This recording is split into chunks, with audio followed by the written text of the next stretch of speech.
Good day everyone. Oh. Catalinians, relax. Too much stress in your life causes headaches, high blood pressure, tummy aches, memory loss and all other kinds of nasty stuff. But, how can you tell if you are showing stress symptoms? Today, Sir Ardi will be discussing the meaning and nature of stress management, common signs of stress, the different types of stress and how to cope with the so-called stress.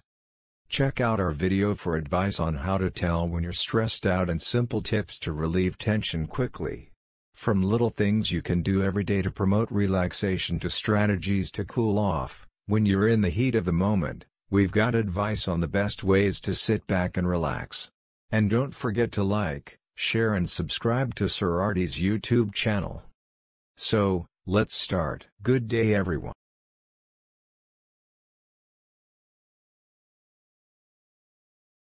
Now, let's discuss the meaning and nature of stress. What is stress? 1. Stress is defined as a physical, mental or emotional response to events which cause mental or physical tension. 2. Stress is a part of everyone's life. But it should not be greater than an individual's capacity to handle stress. In such a case, it will cause mental and physical imbalance in the person. 3. Stress should work as a productive power and not as a restriction which can cause physical and mental imbalance.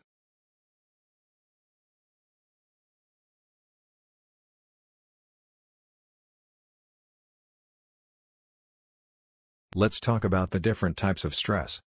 During our Gender and Development Training and Seminar last 2019, Ma'am Mariz Pauls, our resource speaker, discussed the two types of stress such as eustress and distress, where she defined eustress as a positive form of stress having a beneficial effect on health, motivation, performance, and emotional well-being. Under positive stress or eustress, resulting from a promotion or an approved vacation grant, our body and brain releases chemicals called endorphins. Meanwhile, she defined distress, otherwise known as bad stress, occurs when something becomes difficult for an individual to cope with. In extreme cases, distress can result in anxiety and/or depression. Common causes of distress include excessive job demands, conflict with co-workers and family members, financial problems, fears, unrealistic expectations, and repetitive thought patterns. Eustress and distress differ in many ways. Firstly, eustress is often a short-term sensation, and is perceived as something that we as individuals can control.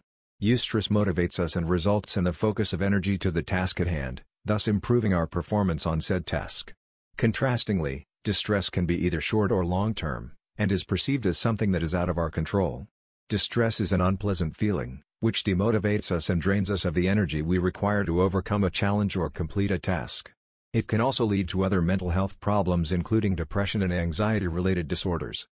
And to discuss further the different types of stress in a layman's term, let's figure it out through this three types of elements according to Dr. Lazarus, namely, the physical stress, emotional stress, and psychological stress. Now, let's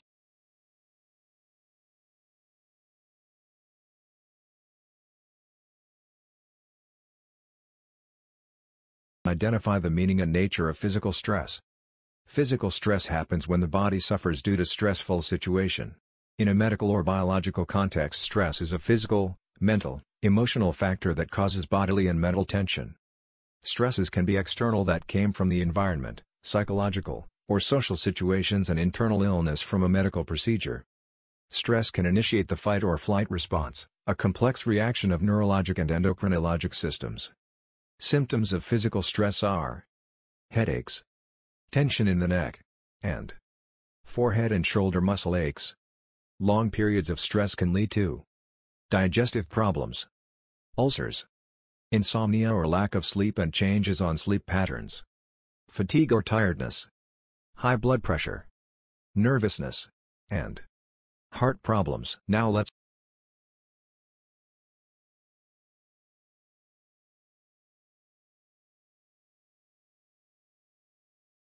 you're experiencing emotional stress?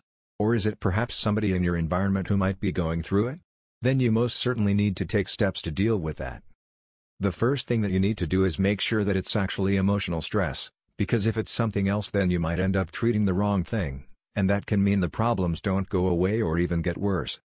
You can start with the question, do I feel stressed? You'll probably have some indication of whether that's the case or not right from the bat. Of course, that need not necessarily be enough. Perhaps you're not sure what emotional stress really is. Or perhaps you're not terribly in tune with your emotions and can't recognize them exactly for what they are, just like I can't tell the difference between teal and cyan. Are you?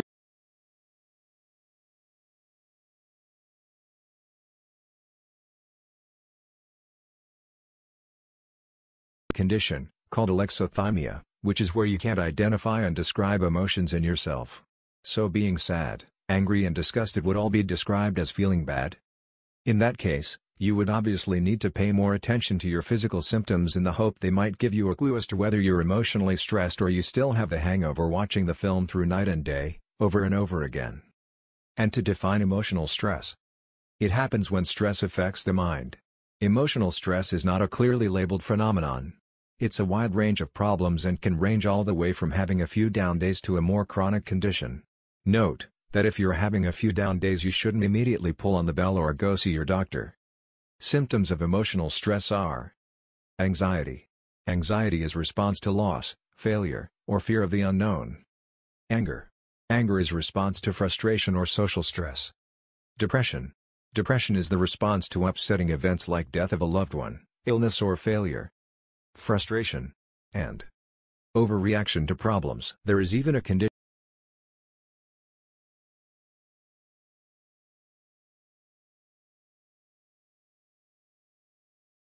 chance we can all identify negative stress, but did you know that stress can also be positive? Good stress, called eustress, can actually be beneficial to you. Unlike bad stress, or distress, good stress can help with motivation, focus, energy, and performance. For some people, it can also feel exciting. On the other hand, bad stress typically causes anxiety, concern, and a decrease in performance. It also feels uncomfortable, and it can lead to more serious issues if not addressed. To define clearly the psychological stress, it is the mental and emotional strain from activities and events in life. It can elicit a host of emotions such as frustration, anxiety, anger, sadness and so on. These different emotions are sometimes present with certain mental health conditions despite the absence of any stimulus such as a life event triggering it.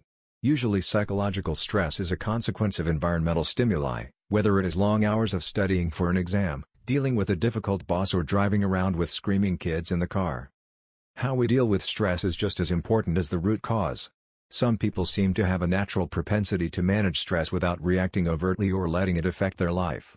These people may have good coping skills and effective ways of managing stress, although they may also be suppressing their emotions at times. Other people may react extremely to even minor stresses in life with excessive emotional outbursts and impairment of daily functioning. Sometimes the effects are not obvious and many people are not aware of the signs of stress. There's a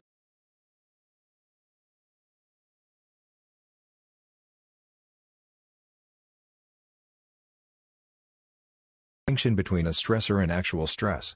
A stressor can be a person, place, or situation that's causing you stress.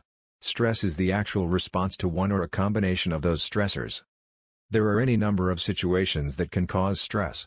Dr. Gary Brown, a licensed psychotherapist, says some of the more common stressors include relationship conflicts at home, new or increasing work responsibilities, increasing demands, financial strain, loss of a loved one, health problems, moving to a new location, and exposure to one or more traumatic incidents, such as a car accident or a violent crime.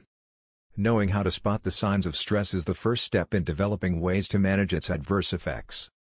Some of the more common physical, psychological, and emotional signs of chronic stress include rapid heart rate, elevated blood pressure, feeling overwhelmed, fatigue, difficulty sleeping, poor problem solving, fear that the stressor won't go away, persistent thoughts about one or more stressors, and changes in behavior, including social withdrawal, feelings of sadness, frustration, loss of emotional control, inability to rest, and self-medication.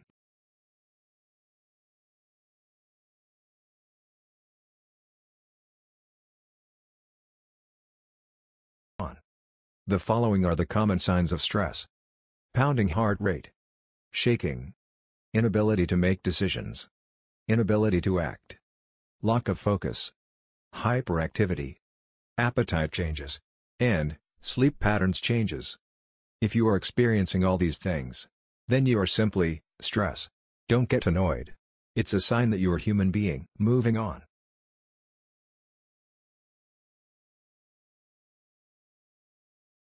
The Holmes and Rahe Stress Scale.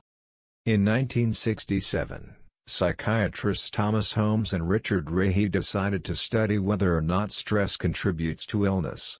They surveyed more than 5,000 medical patients and asked them to say whether they had experienced any of a series of 43 life events in the previous 2 years. Each event, called a life change unit or LCU, had a different weight for stress. The more events the patient added up, the higher the score. The higher the score, and the larger the weight of each event, the more likely the patient was to become ill. The stress scale. To score your stress levels, simply select yes or no for each of the events in the statements that have happened to you in the last year. Each statement has its corresponding points. Add the points if your answer is yes. Again. Add the points if your answer is yes. So, get your calculator and start rating yourself. Note: the following statements were taken from the Social Readjustment Rating Scale, Thomas H. Holmes and Richard H. Rahe, Journal of Psychosomatic Research, Volume 11, Issue 2, August 1967, pages 213 to 218, copyright 1967, published by Elsevier Science Incorporated. All rights reserved. Permission to reproduce granted by the publisher. This scale must not be used in any way to cause harm to an individual's professional career. The Holmes and Are you ready, guys? Activity will start in 5, 4, 3, 2, 1. Listen. And let's begin. Death of spouse. Add 100 points if your answer is yes. Separation. Add 73 points if your answer is yes. Marital separation. Add 65 points if your answer is yes. Jail term. 63 points, death of close family member. 63 points, personal injury or illness. 53 points, marriage. 50 points, fired at work. 47 points, marital reconciliation. 45 points, retirement. 45 points, change in health of family member. 44 points, pregnancy. 40 points, sex difficulties. 39 points, gain of new family member. 39 points, business readjustment. 39 points, change in financial state. 38 points, death of close friend. 37 points, change to a different line of work. 36 points, change in number of arguments with spouse. 35 points, a large mortgage or loan. 31 points, foreclosure of mortgage or loan. 30 points, change in responsibilities at work. 29 points, son or daughter leaving home. 29 points, trouble with in-laws. 29 points, outstanding personal achievement. 28 points, spouse begins or stops work. 26 points, begin or end school/college. 26 points, change in living conditions. 25 points, revision of personal habits. 24 points, trouble with boss. 23 points, change in work hours or conditions. 20 points, change in residence. 20 points, change in school/college. 20 points, change in recreation. 19 points, change in church activities. 19 points, change in social activities. 18 points, a moderate loan or mortgage.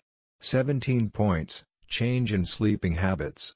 16 points, change in number of family get-together. 15 points, change in eating habits.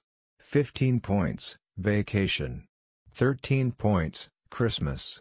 12 points, minor violations of the law. 11 points. Now, let's add or calculate your scores. Are you ready? Note: if you experience the same event more than once, then to gain a more accurate total, Add the score again for each extra occurrence of the event. Score interpretation. If your score is equal to 11 to 150, you have only a low to moderate chance of becoming ill in the near future. If your score is equal to 150 to 299, you have a moderate to high chance of becoming ill in the near future. If your score is equal to 300 to 600, you have a high or very high risk of becoming ill in the near future. What you can do about this? If you find that you are at a moderate or high level of risk, then an obvious first thing to do is to try to avoid future life crises.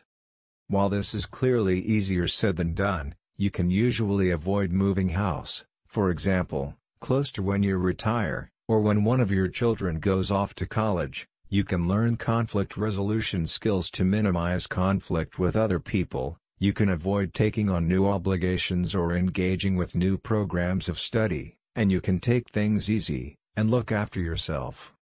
For more on reducing stress, visit the Stress Tools area of Mind Tools. Note: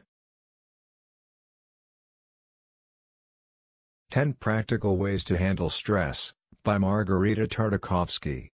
Stress is inevitable. It walks in and out of our lives on a regular basis. And it can easily walk all over us unless we take action. Fortunately, there are many things you can do to minimize and cope with stress. Here are 10 ideas for handling stress without causing more strain and hassle. 10 practical.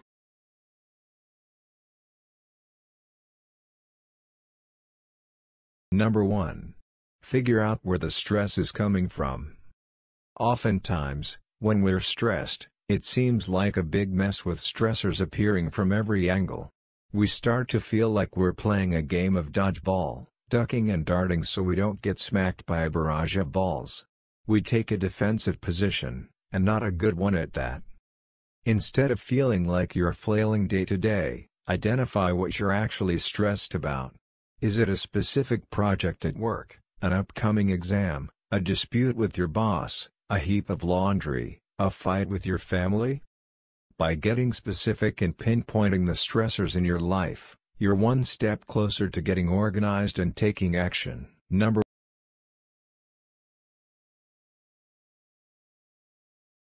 Number 2. Consider what you can control and work on that. While you can't control what your boss does, what your in-laws say, or the sour state of the economy, you can control how you react, how you accomplish work, how you spend your time, and what you spend your money on. The worst thing for stress is trying to take control over uncontrollable things. Because when you inevitably fail, since it's beyond your control, you only get more stressed out and feel helpless. So after you've thought through what's stressing you out, identify the stressors that you can control, and determine the best ways to take action.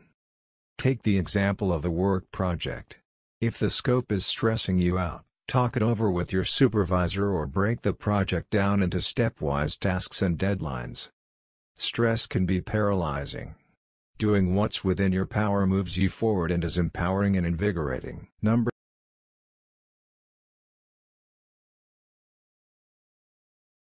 3. Do what you love. It's so much easier to manage pockets of stress when the rest of your life is filled with activities you love.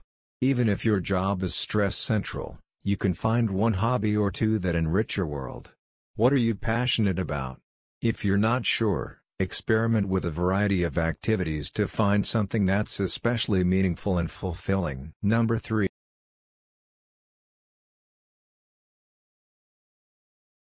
Number 4. Manage your time well. One of the biggest stressors for many people is lack of time. Their to-do list expands, while time flies. How often have you wished for more hours in the day or heard others lament their lack of time? But you've got more time than you think, as Laura Vanderkam writes in her aptly titled book, 168 Hours, you have more time than you think. We all have the same 168 hours, and yet there are plenty of people who are dedicated parents and full-time employees and who get at least 7 hours of sleep a night and lead fulfilling lives. Here are Vanderkam's 7 steps to help you check off your to-do list and find time for the things you truly enjoy. 1. Keep track of your time with a spreadsheet. 2. Create a list of your 100 dreams. 3. List off your core competencies. 4. Add your core competencies to your spreadsheet. 5. Ignore, minimize or outsource everything else. 6. Spend your spare minutes doing joyful activities. 7. Revisit your schedule regularly. Let's discuss this Vanderkam's 7 steps some other time. Hey! Michael R.G. Zone, you have few minutes left to discuss this matter. Hurry up. Master Poggy, please. Okay. Let's continue.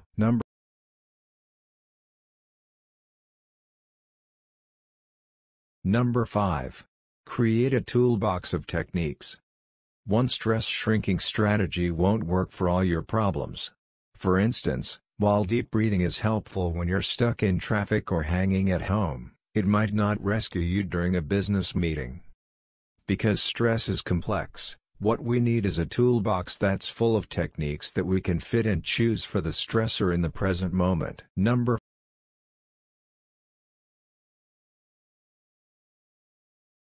6. Pick off the negotiables from your plate.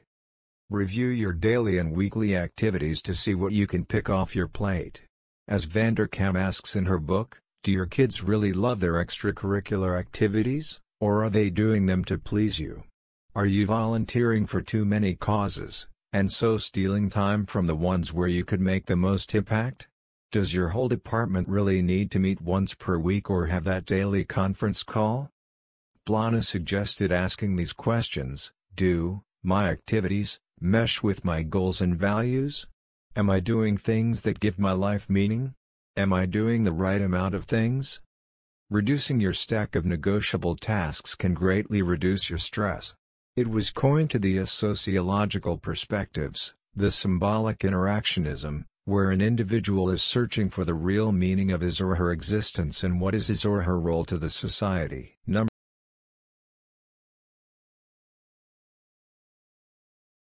Number 7.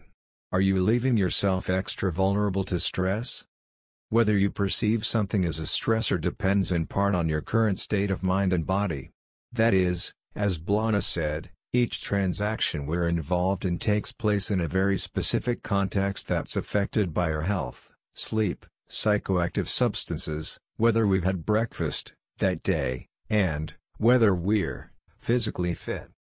So if you're not getting sufficient sleep or physical activity during the week, you may be leaving yourself extra susceptible to stress. When you're sleep deprived, sedentary and filled to the brim with coffee, even the smallest stressors can have a huge impact.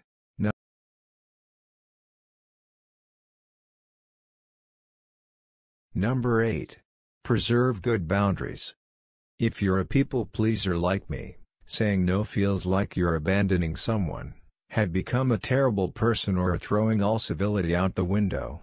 But of course that couldn't be further from the truth. Plus, those few seconds of discomfort are well worth avoiding the stress of taking on an extra activity or doing something that doesn't contribute value to your life. One thing I've noticed about productive, happy people is that they're very protective of their time and having their boundaries crossed. But not to worry. Building boundaries is a skill you can learn.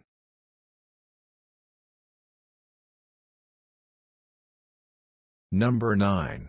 Realize there's a difference between worrying and caring. Sometimes, our mindset can boost stress, so a small issue mushrooms into a pile of problems. We continue worrying, somehow thinking that this is a productive, or at least inevitable, response to stress. But we mistake worry for action. A clinical psychologist uses the simple example of houseplants. He writes, if you are away from home for a week, you can worry about your houseplants every single day and still return home to find them brown and wilted. Worrying is not watering. Similarly, fretting about your finances does nothing but get you worked up, and likely prevent you from taking action. Caring about your finances, however, means creating a budget, paying bills on time, using coupons and reducing how often you dine out. Number 9.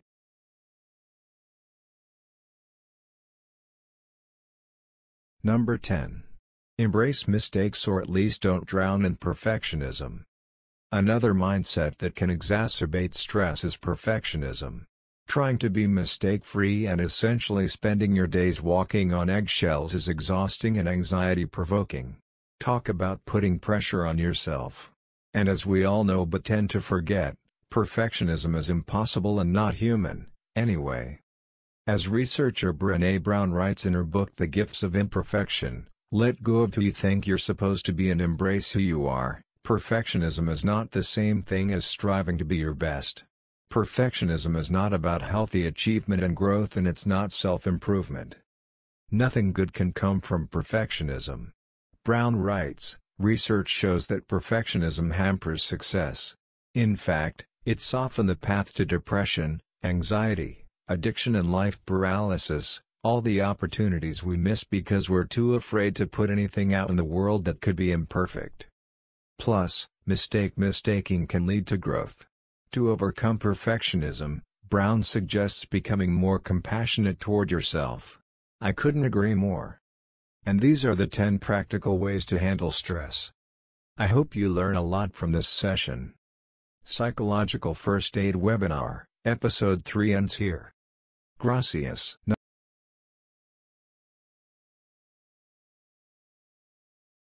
Come inside to find out more. Catalinians, learn better. Think smarter. Aim higher. Thank you for listening. For questions and queries, comment down below and don't forget to like, share and subscribe to Sir Ardi's YouTube channel. Back to you, Sir Alden. Oh, by the way, I'm Matthew, Sir Michael's voiceover avatar. Thank you, people. See you guys when I see you. Come